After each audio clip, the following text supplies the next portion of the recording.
So part two, if you stuck around this long.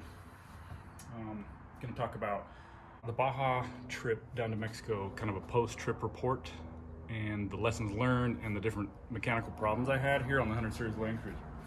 This trip was my first time taking my own rig besides the GS Adventure motorcycle down to Baja. So my first full-size Land Cruiser trip. Went down there met up with the Baja, with the Kangaroo Racing team, some friends and associates, and had a good time. And they didn't race this year, so we went down to spectate, and yeah, it was quite the experience. It was down there for about 8 days overall. I had planned out about 10 days, but because of one of these mechanical problems here, I kind of had to cut my trip short. So next year, perhaps we'll get back down there and do a redemption run. So anyway, let's talk about some of these different things here. Yeah, so these are just some of the lessons learned. We'll talk about the radio, the skid plate, full-size spare. But these right here were the mechanical problems that we actually experienced. Tire damage, the ARB airline, front shock, wheel spacers, and transfer case seal. Welcome to the channel. If you're new here, maybe check out some of the other videos, but I just wanted to thank the new folks that are subscribing to the channel. If you're interested in other things besides the Land Cruisers, my original channel has quite a bit of content on it. You can check it out. But here on this channel, we are focused on just the Toyota world, off-roading, and the garage, and all the different trucks, the friends trucks that I work on. So those of you guys that have that are new to subscribing here or new to checking out the videos, I'm super stoked that you're here. Getting close to 600 subscribers now, which is a pretty big number, pretty rapid growth in just the first year. I think I maybe had this channel up and going for a year. So I just want to tell every one of you guys that is subscribing that I do appreciate it. Each and every one of you guys is a big deal. I mean, every single one of you. And when I see a new subscriber or a new number of a subscriber, it's cool because hopefully you guys will take a minute to respond or ask a question or give me some sort of feedback in the comment section, and I appreciate that. So welcome. Hopefully more of you guys will come along, and hopefully this will be of some sort of value to you. In this particular video, perhaps it just gives a little bit of perspective. You know, a lot of people have been down to Baja. It's not a huge ordeal. It's not a huge trip. It's not a huge overlanding trip like cruising through Central America or anything like that. But if you're somebody who's just considering going down there, these are just some things to think about maybe before you take your truck down there, or things to look out for. So hopefully that'll be of value to you. Now, we'll come back to these, but the first thing is the tire damage. So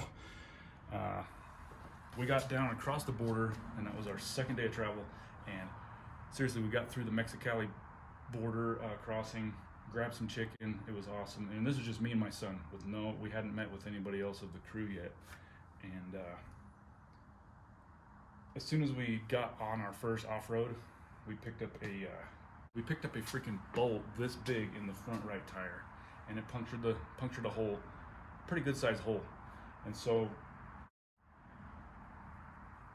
I don't have a full-size spare tire on this truck. One option might have been, and that's because the full size of these 315 75/16s that I run on here, I do have another full set of winter tires that are of the same size that would work. I could bring one of those, but in a pinch, you know, I could have made room on the roof rack and thrown one up there, because they won't fit. This size of a tire will not fit in the space for the spare tire underneath the truck. When you have, at least not when you have the hitch receiver installed, you run out of space between the hitch receiver and the 3-link control bar for your rear axle. So I think I have a 32, it might be a 33-inch tire stowed underneath there in the spare, and it's within really damn close of touching that the tri-link, 3-link suspension bar there. So that's not an option. I knew I was hanging it out there. If you at least have a spare tire, you're gonna be able to hopefully get back into one of the towns in Baja, and up on the north end of the Baja, not too big a deal. Hopefully you'll be able to find a comparable size tire onto a 16-inch wheel like this. But yeah, that was the first kind of eye-opener. Within 5 miles on our first section of off-roading, we run into a tire, and it went completely flat. Fortunately, I have, you know, the onboard air compressor. An air compressor is a must, obviously, for any sort of long range trip like that. But I have the tire plug kit, which I'll be honest with you, I almost didn't even throw in to the truck at the last minute. Like a dumbass, I didn't inventory everything, and I generally keep enough tire plugs and tools kind of spread throughout my center console and my door panel that I just figured that I had it all. And at the last minute, I took my box, my little toolbox, out of my motorcycle because it has a bunch of little sockets and tire stuff and some wires and this and that, and I just tossed that in. And thank God I had that, so that I didn't have to go through everything, and I might not have had enough plugs. So ended up putting 2 tire plugs into the tire. I have another video on the other channel. I'll try to put a link to over here. If you've never run a tire plug before, I'll show you how to run a tire plug into your motorcycle tire. It's the same concept. Anyway, so that was kind of an eye-opener, and it was like a holy shit moment. Okay, so we got it sorted out, got 2 tire plugs in, it held air, and it held air for the rest of the whole trip. I ended up putting a 3rd plug in it about 2 days later because it was, you could hear some bubbles hissing. So now it's run and held air the whole time ever since then. So the plan is, these are pretty damn new tires. I'm gonna hopefully buy another tire. The prices have gone up on them about $60 or $70 each. So I'm gonna try to buy another one of these, get it into the rotation here, and put this one as the spare. Perhaps I'll take it off and have them patch it at the tire shop. Maybe I'll do it myself, whatever. Put a proper patch on the inside, and then hopefully that'll become the spare tire onto the rear bumper tire, swing out tire carrier, which has now moved up quite significantly. All right, sorry, I had some camera difficulties. Anyway, yeah, spare tire. Not sure if I'm gonna build a rear tire, a rear bumper, or go with, ideally I'd get a sleeve, but there's several other options out there right now, but every one of them is so damn expensive. I could practically, with a little bit of experience that I have fabricating things, I could probably buy enough materials to manufacture 20 bumpers for the cost of one of these guys. That is not to say that it's not worth it. Those guys are doing some awesome work for sure, and they're worth every penny, but God, they're so expensive. You could buy 2 freaking, I could buy 2 of my Toyota pickup trucks for the price of 1 bumper. Telling me that, you know, he's got quite a few cruisers. He ended up having to sell one of his 80 series cruisers to cover the cost of armoring up his other 80 series cruiser with sliders, bumpers, and the works. So, damn, that shit's expensive. That's why I don't have one yet. Anyways, moving on to the list here of items. The following night, when we rallied all the way across the beach down there at full throttle for, I don't remember if it was like 4, 6, 8 miles one way, I can't remember, but trying to keep up with the drivers in that crew is not a leisurely affair. It's full throttle. So that was a major lesson learned on this one too, which is fun. Got some work to do to get my truck equipped to be able to handle that. But anyway, so after driving for miles, where I have my rear ARB air locker line, it was mounted along the frame rail. Apparently, it was too close to it was close enough to where the muffler, which is this freaking big, was so hot that it broke apart and caused the metal quick disconnect that I have in that area on that airline to come apart. So it wasn't that the plastic line just came out of the quick disconnect. The whole quick disconnect, let me grab them real quick, broke apart. So fortunately, after the install of of those in this truck, I kept hold of plenty of black line that came from ARB, and you've got these quick disconnects. The insert part there, you got plastic, then you got a chunk of steel inserted into plastic. So gotta keep some spares of those. And yeah, so that got hot enough that it separated. So we came to a stop and it was blowing air out. And so that's fine. Didn't need air lockers at that moment. We managed to get up the hill, and then later on in camp that night, after I set up camp, repaired that without too much problem. So that was the ARB airline. I'm gonna have to route those. I put an extended piece in and moved it further away from the muffler, out here near the outside of the body, really. So got to put some more protection on those and keep them a long ways away from any sort of hot objects. Okay, then the biggest showstopper on our trip was the front shock, the front right shock.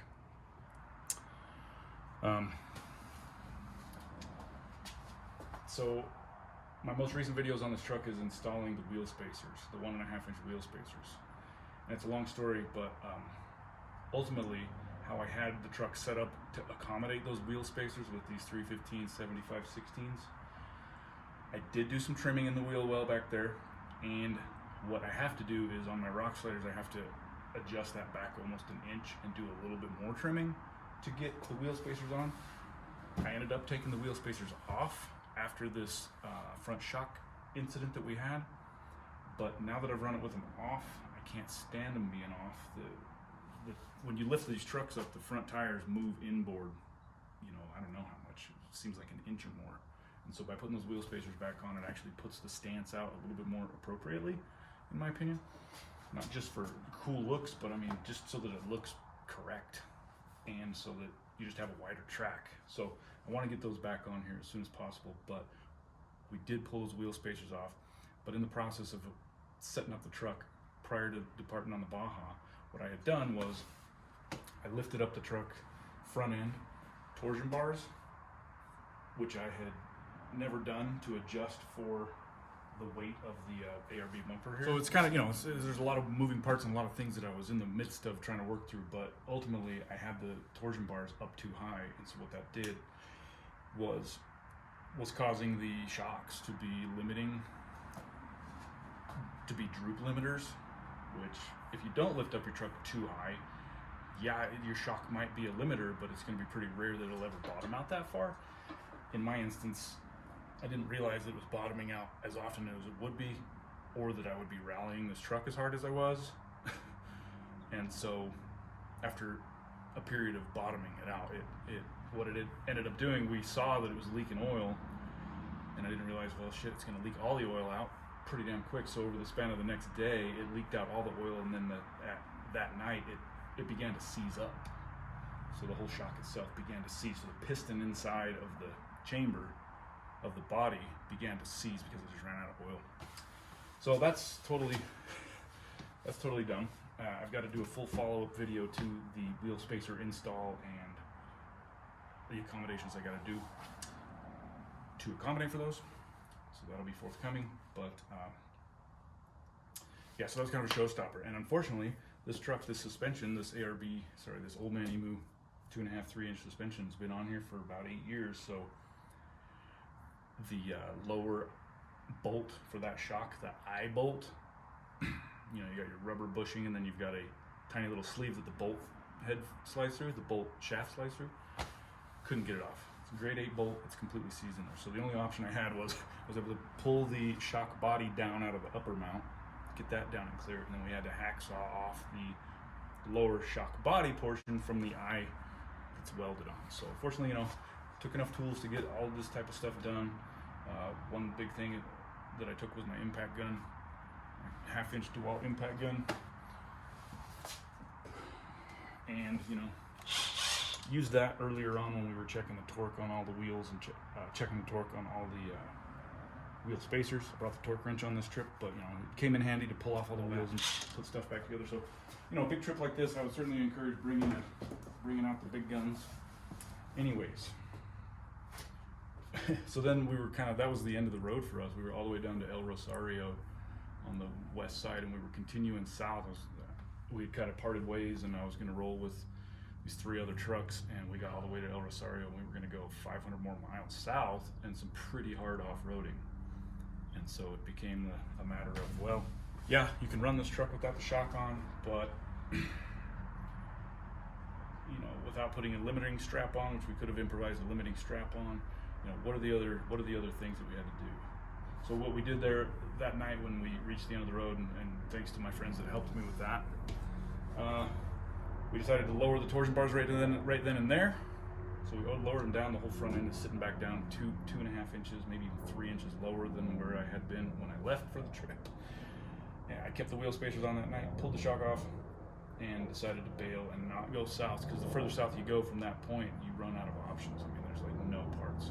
Fortunately, the other guys on the crew were up towards the north of that, so they went and checked to see if there was any chance there was a spare shock in all of Baja through AutoZone, which, you know, obviously isn't going to be an appropriate Old Man Emu extended shock. But sorry, keep getting the camera keeps getting cut off.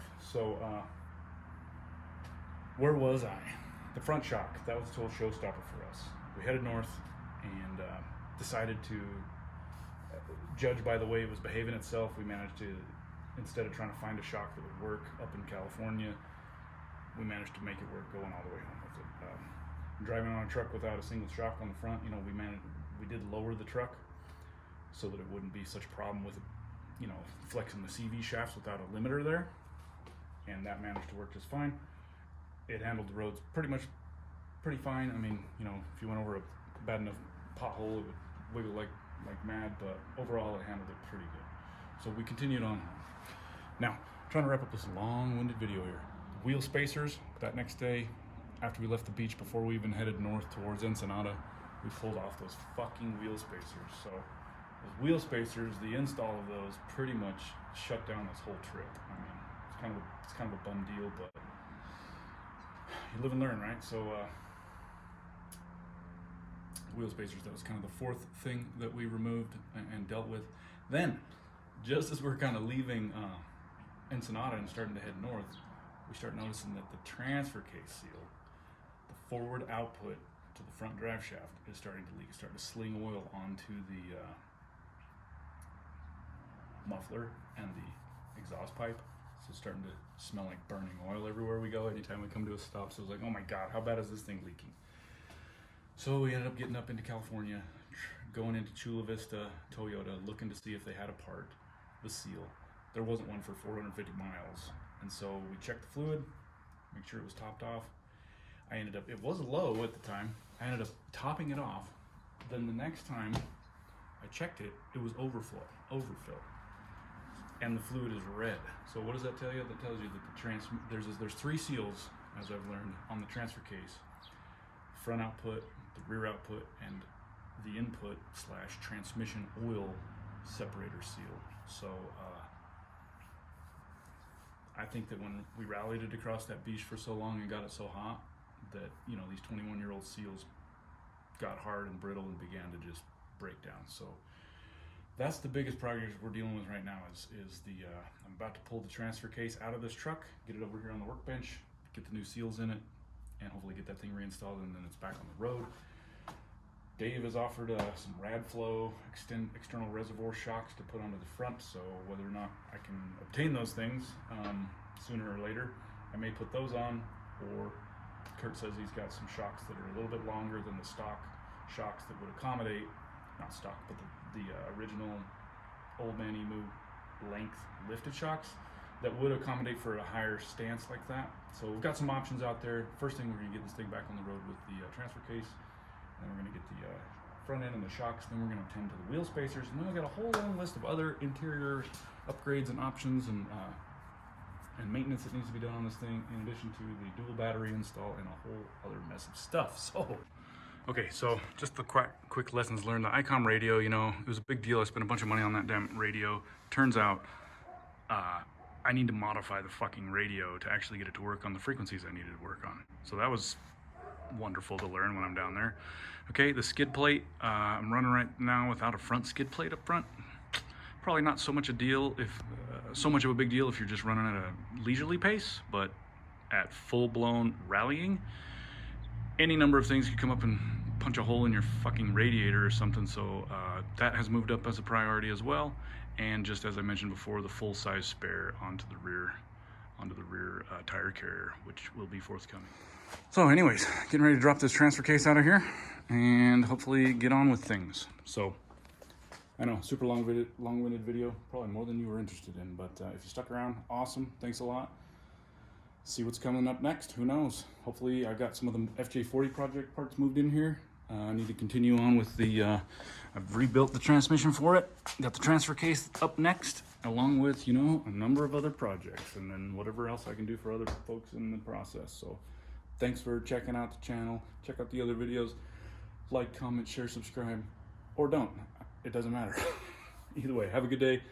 Enjoy your Toyotas. Take care.